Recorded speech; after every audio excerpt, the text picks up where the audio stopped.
Bonjour, aujourd'hui nous allons poursuivre le panorama numéro 12. Nous allons faire le cours numéro 3, partie 1. Donc cours numéro 3, partie 1 du panorama numéro 12.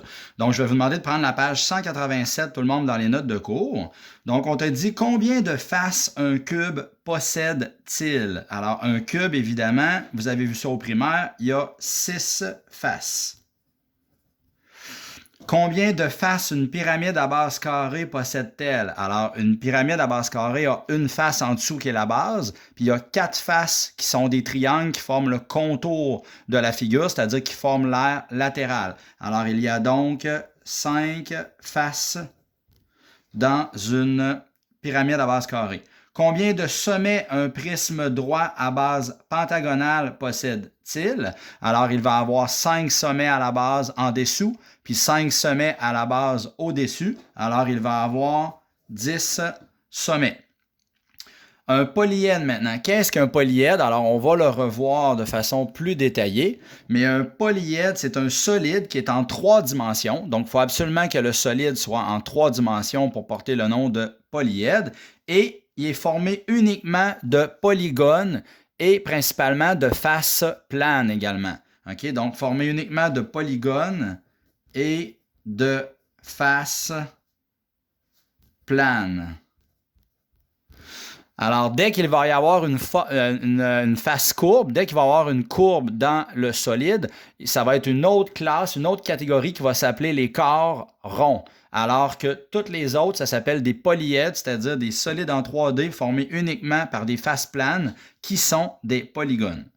Combien y a-t-il d'arêtes dans une pyramide de 7 sommets? Bien, tout d'abord, si une pyramide a 7 sommets, on se rappelle que dans une pyramide, il y a toujours le sommet principal qui s'appelle l'apex. Et là, s'il y en a un en haut, ça veut dire qu'il reste au total 6 sommets à la base.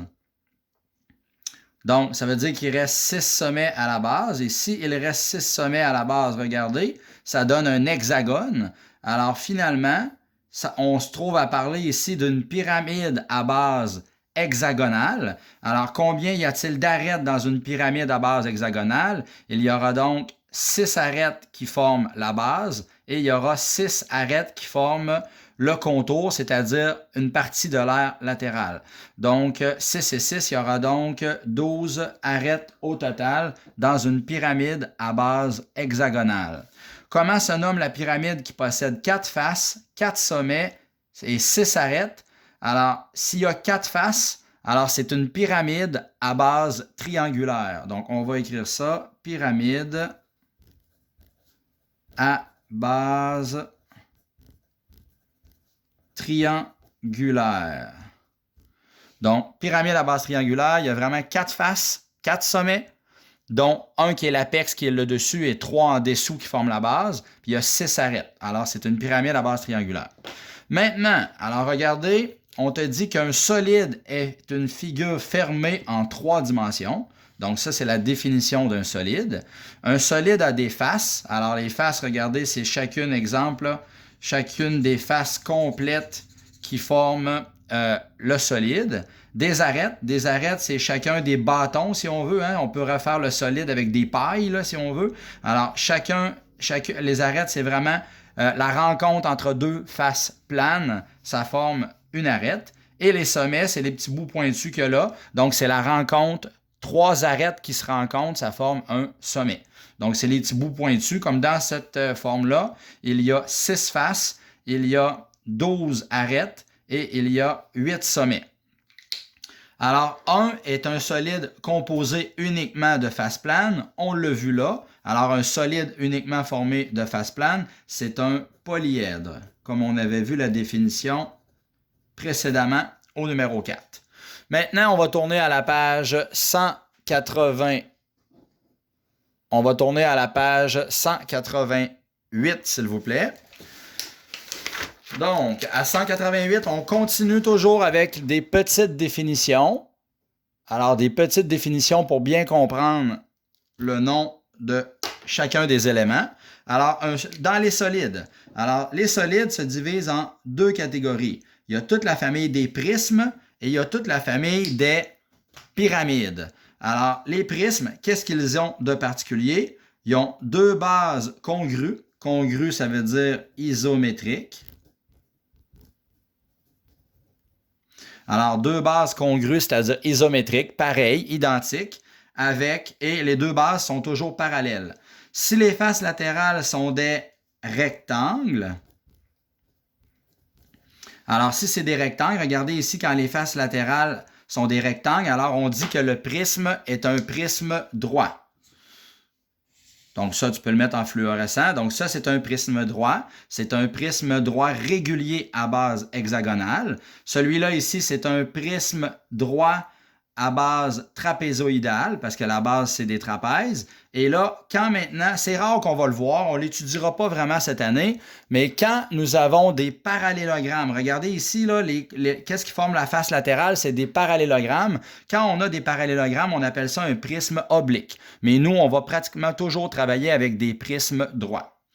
Si la base d'un prisme droit est régulière, alors si la base est régulière, ça veut dire quoi le mot régulière? Ça veut dire que tous ses côtés et tous ses angles sont égaux. Alors donc, si la base est régulière, ça veut dire que tous ses côtés et tous ses angles sont égaux, alors le prisme est dit régulier. Mais nous, on va principalement travailler avec des prismes réguliers. Donc, vous voyez ici, là, ce prisme-là s'appellerait un prisme droit régulier à base hexagonale.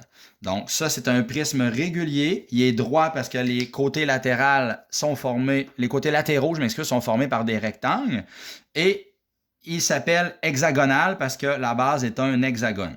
Là, donc, vous voyez le développement. Le développement d'un solide, vous avez vu ça au primaire, c'est si, exemple, le solide est en carton et que je décidais de prendre des ciseaux et de l'ouvrir et de le mettre à plat sur le bureau, alors c'est ce que j'aurais. Alors, si je le replie, là, et je mets du tape, alors ça formerait le solide en 3D. Ça, c'est vraiment le développement du solide. On voit qu'il y a 6 faces latérales. 6 faces latérales qui forment le contour du solide qui est par des rectangles. Et après ça, il y a 2 bases parallèles et congruentes qui sont ici des hexagones. Il y a une base sur le dessus, une base en dessous quand je fais le développement. On nomme un prisme selon la forme de sa base. Okay? Donc, toujours selon la forme de sa base. Alors ici, comment s'appelle ce solide-là? Bien, le solide-là, ça s'appellerait un prisme droit à base rectangulaire parce que le dessous ici, c'est un rectangle. Là, on vous demande de faire le développement. Écoutez, je vais y aller rapidement. Je ne ferai pas ça très proprement à la règle. Là. Alors, le développement, regardez, si je commence par faire le rectangle qui est en dessous, bien, le rectangle qui est en dessous, ça ressemblerait à ceci. OK? Après ça, regardez, il y a un petit rectangle qui est sur le côté. Donc, le petit rectangle qui est sur le côté pourrait ressembler à ça. Là, je viens de faire ce petit rectangle-là. Après ça, le dessus, il faut que je fasse exactement le même rectangle que lui. Donc, le même rectangle que lui, ça se trouve être le dessus. Et le côté qui est ici, l'autre barre qui est ici, c'est vraiment le même côté isométrique à celui-là qui était du côté droit. Là, je suis en train de faire la trace de celui-là du côté gauche. Alors, ces deux côtés-là sont isométriques, ces deux côtés-là sont isométriques, ces deux faces-là, je m'excuse, je dis le mot côté, mais c'est plutôt des faces. Et là, il me reste à faire quoi? Il me reste juste à faire la face ici qui est de devant et la face qui est de derrière. Alors, comment que je vais faire? Je vais en faire une qui va être sur le dessus de mon solide. Alors, comme ça, je fais attention pour que cette mesure-là soit exactement de la même longueur que ça. Cette mesure-là soit exactement la même longueur. Et je fais la même base en dessous ici. Et là, donc ça ressemble à ça. Je l'ai fait à main levée très rapidement. Mais donc, le développement du prisme droit à base rectangulaire ressemble à ça. Ici, ça s'appelle un prisme droit. Et là, si on suppose que c'est un triangle équilatéral, ça voudrait dire que les trois côtés sont égaux, donc il est régulier, parce qu'on a 3 angles de 60 degrés également. Alors, j'appellerais ça un prisme droit régulier à base triangulaire. Et rapidement, le développement, regardez, on a 3 rectangles. Alors, je vais y aller rapidement comme ça, là. Je vais faire ça comme ça. J'ai 3 rectangles. Les 3 rectangles qui sont ce côté-là, cette face-là, la face qu'il y a là et la face qui est en dessous. Et après ça, si je regarde, j'ai dit que la base était un triangle ici, puis il y a un triangle en arrière. Alors, il ne me reste plus qu'à faire les 2 dessins de mes triangles. J'aurais un triangle qui serait là et j'aurais un triangle qui serait ici. Donc, ça ressemble à ça. Évidemment, ce côté-là doit être isométrique à ce côté-là. Ce côté-là doit être isométrique à lui. C'est la même chose en bas. OK? Là, je l'ai fait à main levée, mais évidemment, toi, je m'attendrais à ce que si je te demande le développement, que tu le fasses avec ta règle et de façon plus précise. Donc, je vais arrêter là. On va poursuivre avec une autre capsule pour les 2 pages qui restent, c'est-à-dire 189 et 190 pour le cours numéro 3. Merci.